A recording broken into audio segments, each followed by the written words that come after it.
Mkristo mpendwa, tumsifu Yesu Kristo. Leo basi ni Jumatano katika wiki takatifu. Karibu kwa tafakari ya leo. Kwa jina la Baba na la Mwana na la Roho Mtakatifu. Amina. Mungu Baba Mwenyezi, tuko mbele yako tukikushukuru kwa yote ambayo umetujalia. Tuko hapa mbele yako kwa unyenyekevu na upole, tukikuomba ubariki kila mmoja wetu. Bariki familia zetu, bariki nchi yetu, bariki na dunia nzima. Mwenyezi Mungu, sikiliza sala za watumishi wako wanapoomba na kulia kwa sababu ya ugonjwa huu wa corona. Mwenyezi Mungu, wewe ni baba yetu, unatupenda. Tunakuomba utusikilize na uweze kutuondolea pingamizi hii ambalo inasumbua dunia nzima. Na kuomba Baba Mwenyezi, ushushe Roho wako Mtakatifu ndani ya dunia nzima, na ili tuweze kuepukana na janga hili kubwa. Tunaomba hayo kwa njia ya Kristo Bwana wetu. Kwa jina la Baba na la Mwana na la Roho Mtakatifu. Amina. Mpendwa Mkristo, leo tunasoma Injili ya Mathayo, na tunasoma Mathayo 26 mstari wa 14 hadi 25. Yuda anaamua kumsaliti Yesu. Kisha Yuda Iskarioti, mmoja wa wale 12, akaenda kwa makuhani wakuu, akawaambia, "Mtanipa kitu gani kama mnikabidhi Yesu kwenu?" Wakamhesabia vipande 30 vya fedha. Na tangu wakati huo Yuda akawa anatafuta nafasi ya kumsaliti. Siku ya kwanza kabla ya sikukuu ya mikate isiyotiwa chachu, wanafunzi walimwendea Yesu wakamuuliza, "Unataka tukuandalie wapi chakula cha Pasaka?" Yeye akawajibu, "Nendeni mjini kwa mwanaume fulani, mkawaambie, Mwalimu anasema, wakati wangu umefika. Kwako nitakula Pasaka pamoja na wanafunzi wangu." Wanafunzi wakafanya kama Yesu alivyowaagiza, wakaandaa Pasaka. Kulipokuwa jioni, Yesu akakaa mezani pamoja na wanafunzi wake 12. Walipokuwa wakila, Yesu akasema, "Nawaambieni kweli, mmoja wenu atanisaliti." Wanafunzi wakahuzunika sana, wakaanza kuuliza moja moja, "Bwana, je, ni mimi?" Yesu akajibu, "Anayechovya mkate pamoja nami katika bakuli ndiye atakayenisaliti.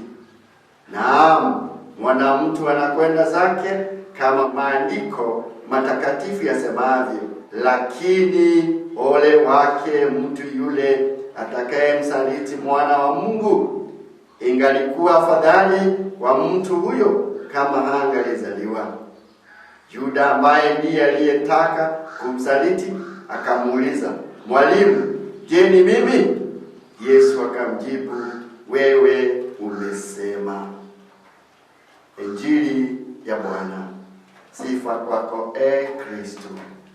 Mpendwa Mkristo, jana tulisikiliza au tulisoma jinsi huyu Judas, yeye ambaye alikuwa amepewa freedom, uhuru wa kukataa au wa kumsaliti, lakini alisikiliza sauti ya shetani, akaenda kumsaliti Yesu. Na hata leo tunaposikia kwamba wako kwenye karamu, Yesu bado anawaambia wanafunzi wake, "Mmoja wenu hapa atanisaliti." Unajua, kuna kitu kimoja huwa ninajaribu kufikiria. Kama wanafunzi wengine wangejua Judas ni yule mmoja kati ya wale ambao alikuwa anataka kumsaliti, haki ingekuwaje? Kungekuwa na mob injustice. Judas angepigwa mawe. Hata Yesu alificha. Yesu alijua ilikuwa ni siri kati ya Yesu na Judas, nani angemsaliti Yesu. Lakini Yesu kwa sababu ya uhuru wa mwanadamu alinyamaza. Labda kama ni mimi ama wewe mtazamaji, ungejua fulani amekaa hapa na atanisaliti, ungesema huyu ndiye atanisaliti. Na wakati huo pengine masufuria, masahani, mavikombe, jamaa angerushiwa na angeuawa hapo hapo. Lakini Yesu kwa unyenyekevu wake alinyamaza, aliwaambia mmoja wenu atanisaliti. Walijaribu kuulizana wenyewe kwa wenyewe, ni mimi, ni mimi. Imagine Judas without any shame. Na anauliza, mwalimu ni mimi? Without any shame, not even blinking the eye.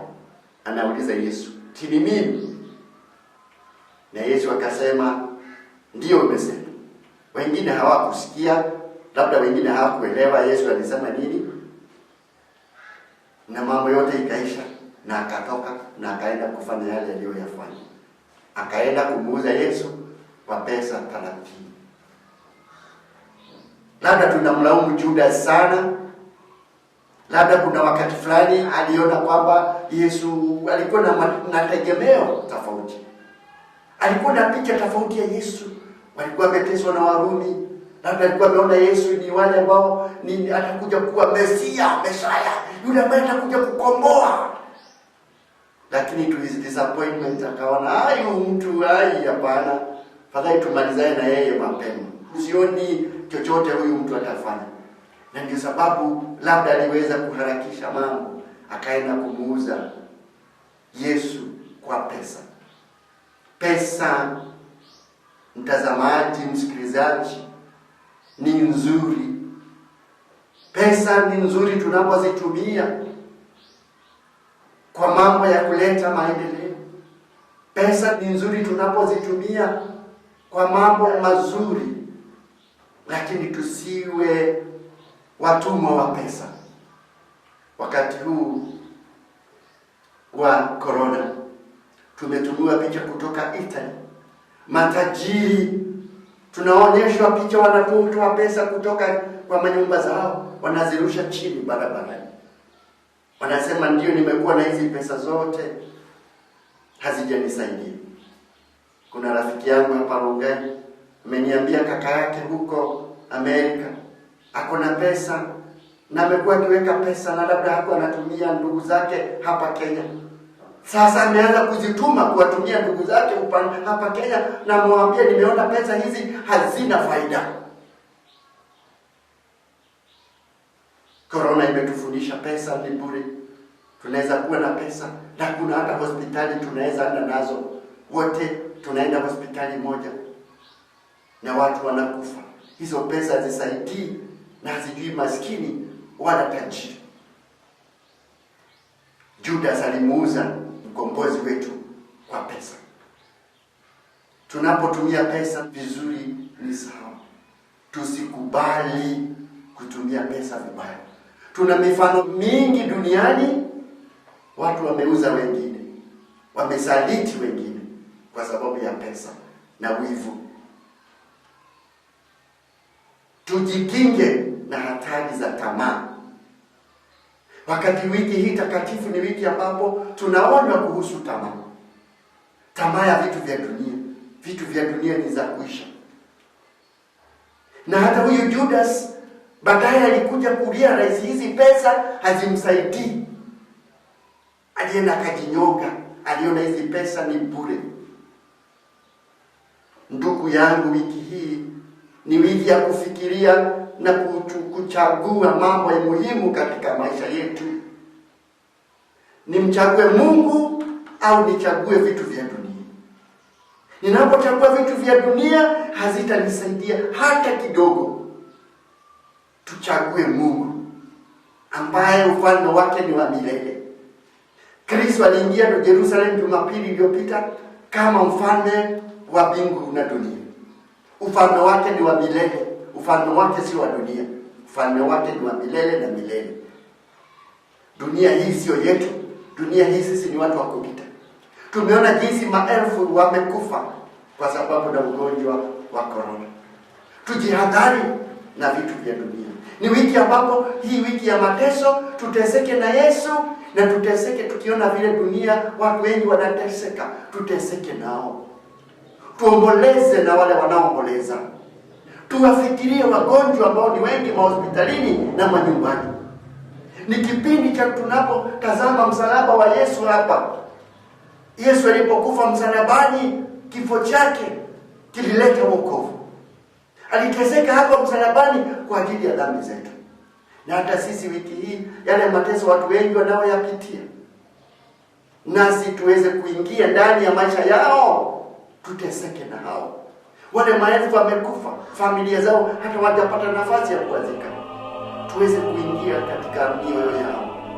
Wale wengi wanaoteseka hospitalini, tuweze kuingia katika mioyo ya wale wanaoteseka nao.